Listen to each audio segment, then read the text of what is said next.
Page 115, Lasting Love. On page 114, they're introducing you to augmented triads, and they do give a little one-line etude at the bottom. I didn't bother with it because it's just a one-line etude.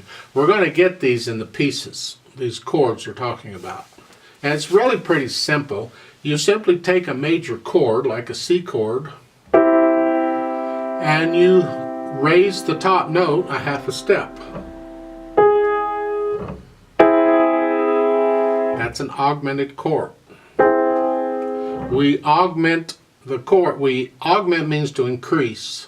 We simply augmented the top note. I could go into more detail. I don't want to get into it too deep. That's the important thing. You're going to be seeing these chords. They don't really have anything to do with how you play them. You're still going to read the notes. You're going to see them. And in this Lasting Love on page 115, in the second measure, you have it there. Lasting Love is in cut time. So we're a quarter note gets half a count. 1 and 2 and 1 and 2 and 1 and 2. Eighth notes is 1 E and a. 1 E and a, 2 E and a, 1 and 2. 1 E and a, 2. Second line, third measure, you have a whole note in the right hand and half notes. Hold that whole note down for the whole measure. And the next measure, you have a G and a B whole notes. Hold them down for the whole measure, even when you play the F. At the end, the last line, the next to the last measure, it is an A flat whole note. Hold it down for the whole measure. Now you can get away if you don't want to put a thumb on that A flat. You can use second. But you still need to hold it down for the whole measure. Left hand just has the broken chords going on.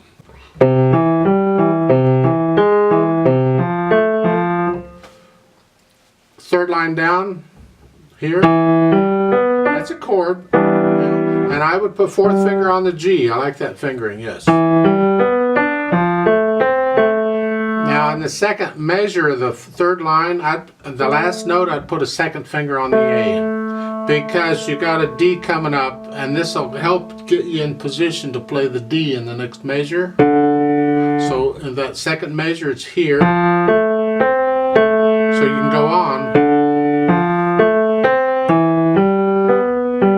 And again, at the end of the line, on the third line, I'd put a 2 on the G. I can go on and reach down, and that's this piece. Now they have a little note at the beginning of this with pedal, but they don't tell you how to pedal it. I really wish they'd put in the pedal indications. Otherwise they're just leaving it up to you. So when do you pedal it? Well, you have to experiment. First you learn the piece. Get everything going without the pedal so you can hear it, because you can hear it more easily without any pedal messing things up. Then you have to experiment. Well, I want to pedal it with a harmony, I guess. And that means following the left hand. Every time it changes a chord, I'm going to change the pedal.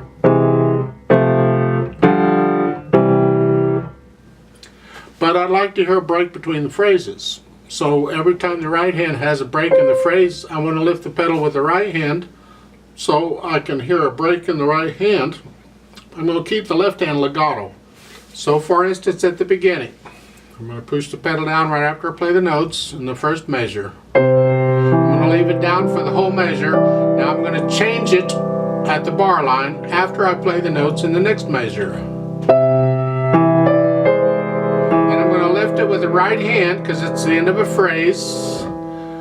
The left hand I'm not lifting up, it's legato. So the third measure, the C is by itself, and then I can push it down right after I play the C. Change it at the bar line after I play the notes. Lift it up with the right hand at the end of the line, with because it's the end of a phrase, and then push it down after I play the C in the next measure. Change it at the bar line. At the bar line. Bar line. Lift it up with the right hand at the end of the second line.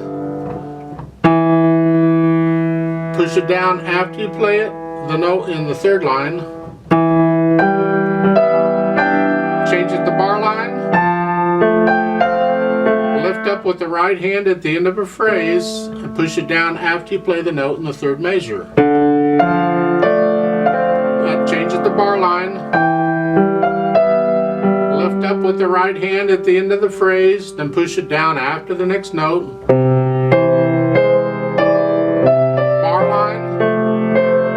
At the bar line. And then they give it to you at the last line. There's other ways of pedaling this. You can experiment and see what you like. If it's too mushy for you, you may have to change it every 2 beats on like the second measure, where if you don't want to catch all of that, then you can change it at the 3rd beat. That's okay too. So experiment and listen very carefully to what sounds are coming and how the pedal is affecting it. And yeah, that's just, if I were a teacher and you were my student in front of me, I could take a pencil and mark them all in. But you'll have to take a pencil and do the best you can with marking them in. Just follow what I've suggested, and then you can adjust it as you think it should be adjusted. Or play the whole thing without pedal. You don't need it. It's fine without it.